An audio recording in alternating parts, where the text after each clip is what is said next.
Hello students. तो आज की जो क्लास होने वाली है इसमें मैं आपको वर्कमैन कंपनसेशन रिजर्व की कुछ जर्नल एंट्री कराने वाला हूँ और रियलाइजेशन एक्सपेंसेस की जर्नल एंट्री कराने वाला हूँ। तो बुक अपने साथ रखिए। डीके गोल्ड की बुक से मैं क्वेश्चन करा के आपको ये कॉन्सेप्ट समझाने वाला हूँ। आपको साथ में नोटबुक साथ में रखनी है।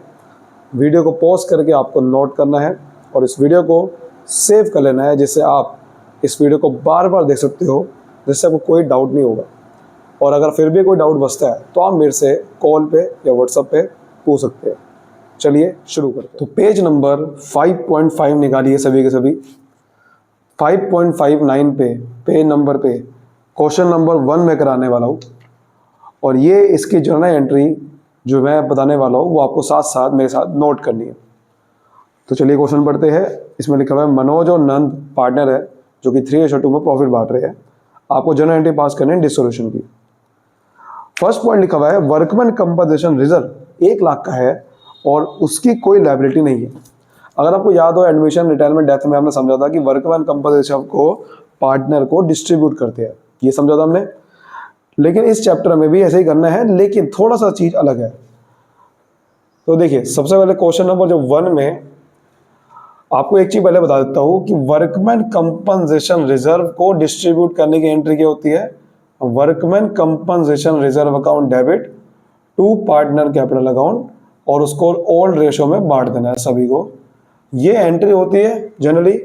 तो जब कोई वर्कमैन कंपनसेशन रिजर्व है तो पार्टनर को बांट देना है। जैसे कि यहाँ लिखा हुआ है क्वेश्चन में कि 1 लाख का रिजर्व है और कोई लायबिलिटी नहीं है इसके ऊपर, तो हम क्या करेंगे, पूरे के पूरे 1 लाख रुपए पार्टनर को बांट देंगे। तो workman compensation reserve account debit और दो पार्टनर है इसमें, मनोज और नंद, तो मनोज और नंद को बांट देंगे। तो Manoj capital account debit, sorry credit, और नंद कैपिटल 1 लाख को बांटेंगे। कौन सी रेशो में बांटेंगे? ओल्ड रेशो में, जो कि 3:2 है। तो अगर मैं 1 लाख को 3:2 में बांटूंगा तो 60,000 और 40,000 आएगा। क्लियर है? सेकंड केस पढ़ते हैं। वर्कमैन कंपनसेशन रिजर्व 1 लाख का है और उसके ऊपर लायबिलिटी 75,000 की है। आप याद करो कि उसमें आता था वर्कमैन कंपनसेशन क्लेम आता था, याद करो आप। और मैंने आपको बताया था कि जब भी वर्कमैन कंपनसेशन क्लेम हो तो हमेशा एंट्री क्या होती है, WCR account debit to WCC। ये एंट्री बताई थी, ऐसी बताई थी मैंने। बट यहां पर WCC नहीं लिखना, यहां पर WCC की जगह रियलाइजेशन अकाउंट लिखना है। क्लियर हो रही बात? यहां पर WCC नहीं लिखना। तो जैसे कि यहां पर WCR अकाउंट डेबिट करते हैं जो कि 1 लाख का है, टू WCC, लेकिन WCC नहीं लिखिएगा। WCC की जगह क्या लिखिएगा? Realisation account. और वो कह रहा है कि लायबिलिटी कितनी है, 75,000 रुपए, तो हम 75,000 लिख देंगे। और मैंने आपको बताया था कि उस चैप्टर में भी बाकी का जो रिजर्व बच गया उसे पार्टनर को बांट देंगे। जैसे वहां मैंने बताया था कि पहले रिजर्व में से क्लेम को पूरा करते हैं, फिर बाकी जो रिजर्व बच गया उसे बांट देते हैं। तो यहां पर वही करने वाले हैं। तो मनोज और नंद को बाकी का रिजर्व बांट देंगे। ठीक है? 1 लाख में से 75,000 माइनस करेंगे, 25,000 रुपए आएगा। और उसको कौन से रेशो में बांटेंगे? जो क्वेश्चन में रेशो है 3:2। ठीक है? इसको 5 से डिवाइड करेंगे तो ये आएगा 15,000 और 10,000। क्लियर? ठीक है, चलिए अब थर्ड वाला देखते हैं। इसमें लिखा हुआ है कि वर्कमैन कंपनसेशन रिजर्व 1 लाख का है और उसके ऊपर लायबिलिटी इस बार ज्यादा है। जैसे मैंने आपको बताया था कि उस चैप्टर में कि अगर रिजर्व कम पड़ जाए, WCR account debit to WCC account, ये एंट्री करते हैं। और मैंने आपको बताया था कि अगर क्लेम ज्यादा हो रिजर्व से तो फिर उसको कहां डाल देते हैं? रिवोल्यूशन अकाउंट में डाल देते हैं। यही मैंने आपको बताया था। लेकिन इस चैप्टर में रिवोल्यूशन अकाउंट नहीं बनेगा, तो आपको कहां डालना है? रियलाइजेशन अकाउंट में। लेकिन एक चीज आप समझो, रियलाइजेशन अकाउंट तो WCC की जगह मैं इस चैप्टर में लिख ही नहीं था। तो इस चैप्टर में WCC तो लिखना ही नहीं है। क्या लिखना है? रियलाइजेशन अकाउंट लिखना है। और रिवोल्यूशन अकाउंट में इस चैप्टर में नहीं खोल रहा तो रिवोल्यूशन अकाउंट नहीं लिख सकता, तो उसकी जगह भी क्या लिखना पड़ेगा? उसकी जगह पे भी रियलाइजेशन अकाउंट लिखना पड़ेगा, यानी कि अगर क्लेम ज्यादा आ गया। बट प्रॉब्लम यहां पर यह है कि अगर यहां भी रियलाइजेशन अकाउंट है, यहां भी रियलाइजेशन अकाउंट है, तो 2 जगह नहीं लिख सकते। तो हमें क्या करना है, यहां से रियलाइजेशन अकाउंट हटा के इसी में से माइनस कर देना है। देखो ध्यान से अब कैसे एंट्री करने वाले। सबसे पहले क्या करेंगे, WCR अकाउंट डेबिट जो कि 1 लाख का है। क्वेश्चन। और फिर कह रहा है कि डब्ल्यू लाइबिलिटी है 1,20,000, तो लाइबिलिटी के लिए क्या लिखेंगे, रियलाइजेशन अकाउंट लिखेंगे 1,20,000। अब आप देखो कि पार्टनर को मैं नहीं बांट सकता क्योंकि रिजर्व कम है, इसमें बांट देता, इसमें नहीं बांट सकता। तो ये जो 20,000 रुपये का जो ज़्यादा क्लेम आ गया है उसको ऊपर डेबिट करेंगे और हम वहां पर भी रियलाइजेशन अकाउंट ही लिखेंगे। अब प्रॉब्लम यह है कि दो जगह रियलाइजेशन अकाउंट नहीं आ सकता, तो हम क्या करेंगे, यहां से रियलाइजेशन अकाउंट हटा देंगे। छोटे को हटाना है, बड़े को नहीं हटाना होता। आप कहोगे यहां से हटा दो, नहीं, छोटे को हटाना है। और 20,000 रुपये जो मैंने रियलाइजेशन अकाउंट हटाया वो इसमें से माइनस कर देंगे, तो 1,20,000 में से 20,000 माइनस करेंगे तो 1,00,000 ही लिखेंगे। यानी कि कहने का मतलब यह है कि अगर क्लेम ज़्यादा आ गया तो ज़्यादा क्लेम का कुछ नहीं करना, उसमें आपको जितने का रिजर्व है उतने का ही रियलाइजेशन अकाउंट में लिखना है, वो एक्स्ट्रा क्लेम का कुछ नहीं करना। बात समझ में आ गई यहाँ तक पहले? हाँ या ना? हाँ या ना? ठीक है। अब फोर्थ वाला करते हैं। उसमें लिखा हुआ है कि 1,00,000 का क्लेम है और 1,00,000 का ही रिजर्व है, दोनों चीज बराबर है, तो उसमें तो टेंशन वाली बात नहीं है कि WCR अकाउंट डेबिट 1,00,000 से करेंगे और क्लेम भी 1,00,000 है, तो रियलाइजेशन अकाउंट में भी कितना आएगा, 1,00,000 है। यानी कि कहने का मतलब ये था कि अगर रिजर्व कम हो तब तो पार्टनर को बढ़ेगा, ज्यादा हो तो कुछ नहीं करना उसका, ज्यादा का हमें जितना रिजर्व है उतना ही रियलाइजेशन अकाउंट में भेजना है। चाहे ज्यादा हो क्लेम फिर भी हमें रियलाइजेशन अकाउंट में उतना ही लिखना है जितना रिजर्व है, और अगर क्लेम है ही नहीं तो पार्टनर को बढ़ेगा। अब एक एंट्री और है इसके अंदर, वो मैं आपको बता देता हूं। पहले तो पॉज करके वीडियो को इसको नोट कर लो। उम्मीद करता हूं नोट कर लिया होगा। नोट करने के बाद आपको एक चीज बताता हूं, जब भी क्लेम आता है तो हमें उसे पे भी करना होता है। क्वेश्चन में एंट्री नहीं रहेगा पे करने की, बट हमें पे करना है। पे करने की एंट्री क्या होती है, जैसे कि हमने यहां पर क्लेम था 75,000 रुपए का, इसको पे करूंगा तो पे करने की एंट्री होती है realisation account debit to bank account. तो यहां पर पे कितने से करूंगा, realisation account debit to bank account 75,000 को क्लेम को पे कर दूंगा। ये तो मैंने एक रिजर्व की एंट्री करी थी, बट पे करने की एंट्री भी करनी है। ठीक है। फिर आप यहां पर देखो, इधर यहां पर क्लेम कितने का था, 1,00,000 का नहीं, एक्चुअल में क्लेम 1,20,000 का था अगर आप क्वेश्चन पढ़ोगे। हमने लेकिन यहां पर 1,00,000 ट्रांसफर किया था, लेकिन क्लेम तो 1,20,000 का था। तो जब मैं पे करने की एंट्री यहां पर करूंगा तो यहां एंट्री करूंगा रियलाइजेशन अकाउंट डेबिट, क्योंकि क्लेम को हमें पे करना होता है। हमें क्लेम को जब भी कोई लायबिलिटी होती है, लायबिलिटी को पे करना होता है। ये लायबिलिटी को पहले ट्रांसफर करने की एंट्री थी, लेकिन अब पे करने की एंट्री करनी है। तो realisation account debit to bank account 1,20,000 से होगा, 1,00,000 नहीं होगा, क्योंकि एक्चुअल में क्लेम 1,20,000 का था। यहां पर क्लेम 1,00,000 का ही था, तो पे करने की एंट्री क्या करूंगा, realisation account debit to bank account. ठीक है, समझ आ गई बात? चलिए इसको नोट कर लीजिए, फिर आगे बढ़ते हैं। अब बात करते हैं रियलाइजेशन एक्सपेंसेस के ऊपर या फिर डिसोल्यूशन एक्सपेंसेस के ऊपर। सबसे पहले कॉपी पे हेडिंग डालिए डिसोल्यूशन एक्सपेंसेस या रियलाइजेशन एक्सपेंसेस। ये वो खर्चे होते हैं जब हम अपने बिजनेस को बंद करते हैं, तो उसमें कोर्ट के खर्चे, एसेट को बेचने के खर्चे, कई सारे जो खर्चे हमें बेयर करने पड़ते हैं, वो होता है ये खर्चा। और जब भी हम कोई खर्चा पे करते हैं तो मैंने आपको पहले एंट्री बताई है, वो क्या होती है, रियलाइजेशन अकाउंट डेबिट होता है और टू बैंक अकाउंट क्रेडिट होता है। अब इस एंट्री को थोड़ा समझते हैं। जब भी हम रियलाइजेशन अकाउंट डेबिट करते हैं तो समझ जाना कि वो खर्चा, इसका मतलब फर्म ने पे करना था, यानी कि फर्म की जिम्मेदारी थी वो खर्चा पे करने की। इसको बोलते हैं बोन, यानी कि फर्म ने बोन करना था। बोन या बियर का मतलब ये होता है कि किसकी रिस्पॉन्सिबिलिटी थी पे करने की। तो जब भी फर्म की जिम्मेदारी होती है तो वो रियलाइजेशन अकाउंट डेबिट करती है। ठीक है। जब भी हम बैंक अकाउंट क्रेडिट करते हैं तो समझ जाना कि वो खर्चा फर्म ने पे करा है, फर्म ने पे करा है। तो इसका मतलब जब भी हम कोई रियलाइजेशन अकाउंट डेबिट करते हैं तो इसका मतलब वो खर्चा फर्म ने पे करना था, और अगर बैंक अकाउंट क्रेडिट करते हैं तो फर्म ने ही पे कर दिया। ठीक है। लेकिन ये है बेसिक एंट्री। इसके अलावा कई सारे केस हो सकते हैं। हो सकता है कि फर्म ने बॉन्ड तो करना था बट पे पार्टनर ने कर दिया, तो क्या होगा। अगर फर्म ने बॉन्ड करना था तो मैंने आपको क्या बताया कि अगर फर्म की जिम्मेदारी थी तो वो अपनी जिम्मेदारी कहां से निभाती है, वो रियलाइजेशन अकाउंट डेबिट करती है। तो इसलिए फर्म अगर बोन करेगी तो रियलाइजेशन अकाउंट डेबिट करेगी, लेकिन अगर पे उसने नहीं करा, पे किसी पार्टनर ने कर दिया, तो उस पार्टनर का कैपिटल अकाउंट हम क्रेडिट कर देंगे। समझ आ रही बात? अगर पे फर्म करेगी तो बैंक अकाउंट क्रेडिट होगा, लेकिन अगर पे पार्टनर करेगा तो पार्टनर कैपिटल अकाउंट क्रेडिट होगा। और अगर ये एंट्री बात करें तो ये एंट्री रेम्युनरेशन के केस में भी होगी, ये एंट्री कमीशन के केस में होगी। यानी कि अगर किसी पार्टनर को मैं रेम्युनरेशन दे रहा हूँ, यानी कि कुछ पैसे दे रहा हूँ कि भाई मैं आपको पैसे दे रहा हूँ, मेरी तरफ से आप खर्चे कर देना, तब भी यही एंट्री होगी। मैं को कमीशन दे रहा हूँ तब भी एंट्री होगी। एक केस ये भी सकता है कि पार्टनर ने बोन करना था बट पे फर्म ने कर दिया। पार्टनर जब बोन करेगा तो फिर पार्टनर कैपिटल अकाउंट डेबिट होगा, रियलाइजेशन अकाउंट डेबिट नहीं होगा। जब भी पार्टनर बोन करेगा तो पार्टनर कैपिटल अकाउंट डेबिट होगा, और अगर फर्म पे करेगी तो मैंने को बताया ना, टू बैंक अकाउंट होगा। तीसरा केस हो सकता है कि पार्टनर ने बोन करना था और पार्टनर नहीं पे कर दिया, तो मैंने को क्या बताया अभी, जब भी पार्टनर बोन करेगा तो पार्टनर कैपिटल अकाउंट डेबिट होगा, और अगर पार्टनर पे करेगा तो फिर पार्टनर कैपिटल अकाउंट क्रेडिट होगा। अब दोनों जगह पे पार्टनर आ गया तो एंट्री कट जाएगी, तो इसलिए नो एंट्री होगी। जब दोनों ही जगह पे सेम चीज़ आ गई तो एंट्री नहीं हो सकती। समझ रही बात? यहाँ तक क्लियर है बिल्कुल?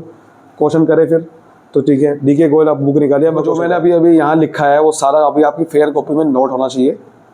तो उसके लिए आपको वीडियो को चाहे आप पीछे करिए, पॉज करिए और नोट करिए, क्योंकि ये वीडियो आप जितनी बार चाहे उतनी बार देख सकते हो। आपको वीडियो एक बार डाउनलोड करनी है बस, फेयर कॉपी में इसको नोट कर लीजिए, ठीक है। क्वेश्चन नंबर 2 मैं करा रहा हूँ पेज नंबर 5.60 पे, तो वो खोल लीजिए। देखो सबसे पहला इसमें लिखा हुआ है एक्सपेंसेस ऑफ रियलाइजेशन 8000 पे। अगर खाली लिखा हुआ है कि खर्चा 8000 रुपये का है, तो इसका मतलब समझ जाना वो खर्चा पे करने की एंट्री क्या होती है, जो मैं बता चुका हूँ, realisation account debit to bank account. जब भी अगर खाली लिखा हुआ है कि कोई खर्चा है, तो वो खर्चा किसने पे करना था, फर्म ने, तो एंट्री क्या होगी, realisation account debit to bank account 8000 से, ठीक है। सेकंड देखते हैं, 10,000 का खर्चा पे पार्टनर ने कर दिया। इसका मतलब क्या है, खर्चा बोन किसने करना था, ये अगर लिखा हुआ नहीं है तो बोन फर्म ने ही करना था। यानी कि अगर पार्टनर ने पे कर दिया और इसके बारे में ये नहीं पता कि पे करना किसने था, यानी कि बियर किसने करना था, बोन किसने करना था, तो जब ये नहीं लिखा होता ना तो फर्म ही बोन करेगी, ये बात याद रखनी है। और जब फर्म बोन करेगी तो रियलाइजेशन अकाउंट डेबिट होगा, मैंने आपको यही बताया था। तो रियलाइजेशन अकाउंट डेबिट होगा, लेकिन अगर पार्टनर ने पे कर दिया तो फिर पार्टनर का कैपिटल अकाउंट क्रेडिट होगा। तो पार्टनर का नाम है नहीं, तो फिर पार्टनर कैपिटल अकाउंट क्रेडिट होगा, बस ये लिखेंगे। और 10,000 रुपये खर्चा, समझ रही बात? एक खर्चा पार्टनर ने पे कर दिया, और अगर खर्चा बोन किसने करना था उसके बारे में नहीं लिखा हुआ तो फर्म ही बोन करेगी, और जब फर्म बोन करेगी तो रियलाइजेशन अकाउंट डेबिट होगा। तीसरा देखोगे तो रियलाइजेशन अकाउंट 12,000 रुपये मेट बाय तुषार। मेट या बोन एक ही बात है, तो अगर मेट लिखा हुआ है तुषार बोन करेगा तो तुषार का कैपिटल अकाउंट डेबिट होगा, क्योंकि जो बोन करेगा उसका कैपिटल अकाउंट डेबिट होगा। Paid by firm, paid by firm का मतलब टू बैंक अकाउंट, जब भी फर्म पे करेगी तो बैंक अकाउंट होगा, और यहाँ कितने से है 12,000। समझ आ रही बात? जब बोन करेगा पार्टनर तो पार्टनर कैपिटल अकाउंट डेबिट होगा, और पे अगर फर्म ने कर दिया तो ये होगा। नोट कर लीजिए साथ साथ। फोर्थ, सुरेश एक पार्टनर है जिसको रेम्युनरेशन 10,000 की दी है, और मैंने को बताया अभी, जब किसी पार्टनर को रेम्युनरेशन देंगे तो एंट्री क्या बनती है, realisation account debit to partner capital account. उस पार्टनर का नाम है सुरेश, तो एंट्री क्या बनेगी, realisation account debit to Suresh capital account 10,000। अब आगे लिखा हुआ है he has to meet all the expenses, यानी कि वही सारे खर्चे बियर करेगा, बस बात खत्म, उससे कोई मतलब नहीं है। हमने रेम्युनरेशन दी है, हमने उसकी एंट्री करी है, अब वो आगे खर्चा कैसे कर रहा है उससे मुझे मतलब नहीं, हमें बस रेम्युनरेशन देने की एंट्री करनी है, बस ये बात समझनी है। आगे लिखा हुआ है वीरू एक पार्टनर है जिसको मैंने रेम्युनरेशन दी 15,000 की। पहले तो ये एंट्री कर लो, रेम्युनरेशन देने की एंट्री क्या होती है, अभी बताई थी, realisation account debit to Veeru capital account 15,000, क्योंकि मैंने आपको अभी बताया कि जब भी कोई पार्टनर को रेम्युनरेशन देगे तो एंट्री ये बनती है। आगे लिखा हुआ है he was to meet all the expenses, मतलब कि उसकी जिम्मेदारी है, यानी कि बोन वही करेगा, ये कह रहा है वो। कोई बात नहीं, हमें खाली रेम्युनरेशन देने की एंट्री करनी है, लेकिन आगे एक पढ़ना पड़ेगा। एक्चुअल एक्सपेंसेस 20,000 रुपये पेड बाय द फर्म। अब यहाँ थोड़ा सा कहानी में ट्विस्ट आ गया, हमने उसको 15,000 रुपये दे देते, बात खत्म होगी, लेकिन जब एक्चुअल खर्चा 20,000 रुपये का हुआ, फर्म ने पे कर दिया वो, जबकि पे किसने करना था, पे करना था पार्टनर ने, वो वीरू ने। और मैंने आपको बताया अभी पीछे स्टार्टिंग में कि जब भी पार्टनर पे करेगा, फर्म पे करेगी, तो बैंक अकाउंट क्रेडिट होगा। तो हमें यहाँ पर अगली एक एंट्री करनी पड़ेगी इस बार कि बैंक अकाउंट क्रेडिट होगा 10,000 से, 20,000 से, क्योंकि 20,000 रुपये का खर्चा फर्म ने पे कर दिया। लेकिन सवाल ये उठता है कि इस एंट्री में डेबिट क्या करेंगे हम? डेबिट रियलाइजेशन अकाउंट डेबिट करेंगे या पार्टनर कैपिटल अकाउंट डेबिट करेंगे? मैंने आपको बताया कि जब फर्म ने बॉन्ड करना हो तो रियलाइजेशन अकाउंट डेबिट होगा, लेकिन अगर पार्टनर बॉन्ड करेगा तो पार्टनर कैपिटल अकाउंट डेबिट होगा। और यहाँ पर लिखा हुआ है कि he was to meet all expenses, यानी कि सारा खर्चा उसने बियर करना था। तो इसका मतलब फर्म ने बॉन्ड नहीं करना था, तो इसलिए फर्म ने बॉन्ड नहीं करना था तो हम इसका कैपिटल अकाउंट डेबिट करेंगे, वीज कैपिटल अकाउंट। समझ आ रही बात? तो इसमें दो एंट्री होगी, एक रेमोशन देने की एंट्री होगी और एक ये वाली एंट्री होगी। समझ गए? इसमें क्यों नहीं हुई थी? क्योंकि इसमें पार्टनर ने बॉन्ड करना था, पार्टनर ने पे कर दिया था, लिखा ना कि भाई उसने बियर करना था, उसने पे कर दिया था।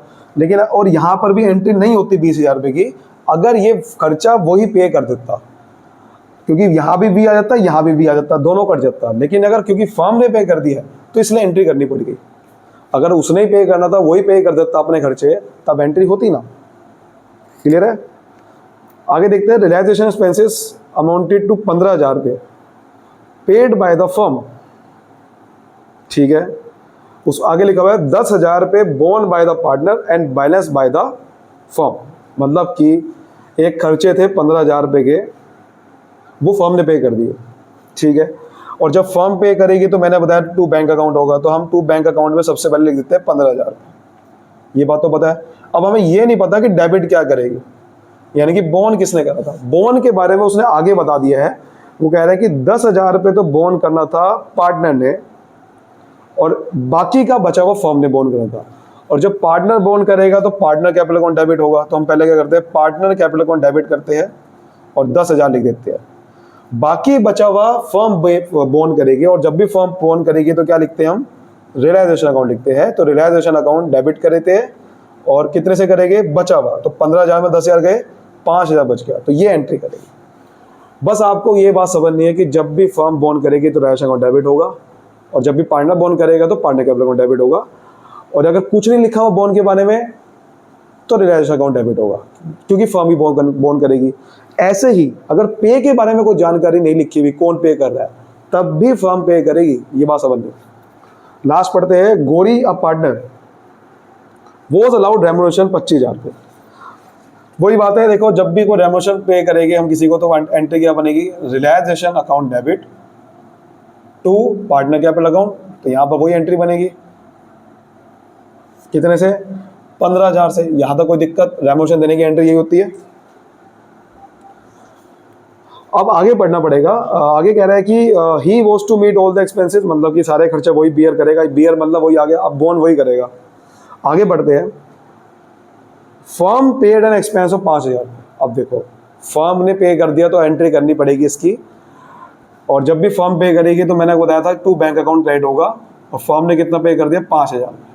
लेकिन मुझे बताओ डेबिट क्या करेंगे, डेबिट क्या रिलेशन अकाउंट डेबिट करेंगे? नहीं, क्योंकि आपको मैंने बताया जब भी पार्टनर बोन करेगा तो पार्टनर कैपिटल अकाउंट डेबिट होगा। और यहाँ लिखा हुआ है कि he was to meet all the expenses, सारे खर्चे उसने बियर करने थे, तो फिर हम रिलेशन अकाउंट डेबिट नहीं कर सकते। इसके लिए क्या करेंगे, जीएस कैपिटल अकाउंट डेबिट करेंगे। उम्मीद करता हूं ये आपको अच्छे समझ में आ गया है। ठीक है, यहाँ पर सॉरी ये 25,000 था, ये 25,000 आएगा और ये 5,000 आएगा। अब आप बुक में आंसर देखोगे फिर कहोगे ये एंट्री तो गलत है। नहीं, बुक में आंसर में बस क्या कर रखा है उन्होंने, गोरी में से ये 25,000 में से 5,000 घटा के 20,000 क्रेडिट कर दिया है। यानी कि उन्होंने गोरी को दो जगह लिखने से बजाय एक ही एंट्री कर दिया, बस उससे कोई फर्क नहीं पड़ता। एंट्री ये भी सही है, आप चाहो तो ऐसे कर सकते हो कि रिलैश अकाउंट डेबिट करा 25,000 से, ठीक है, और टू गोरी कैपिटल अकाउंट। अब क्योंकि यहाँ पर ये डेबिट है ये क्रेडिट है, तो क्रेडिट में से डेबिट को माइनस कर दिया उन्होंने, 25 से 5,000 माइनस कर दिया, 20,000 लिख दिया सीधा। और फिर टू बैंक अकाउंट 5,000 लिख दिया। आप चाहे ऐसा कर लो तब भी एंट्री सही मानी जाएगी, चाहे ऐसे करो तब भी एंट्री सही मानी जाएगी, लेकिन कॉन्सेप्ट समझने के लिए आपको यही समझना है। और इसको आप नोट कर लीजिए, जल्दी से पॉज करो। और क्वेश्चन नंबर 3 आपका होमवर्क है, बिल्कुल ऐसे ही करना है, बहुत आसान है। जैसे मैंने आपको डायमेंशनल कॉन्सेप्ट बताया, और आप बार बार दे सकते हैं। क्वेश्चन नंबर 3 आप नोट करिए और मुझे आप व्हाट्सएप पे सॉल्यूशन इसका भेजिए। कोई भी दिक्कत हो पूछ सकते हैं। मिलते हैं नेक्स्ट क्लासेस में।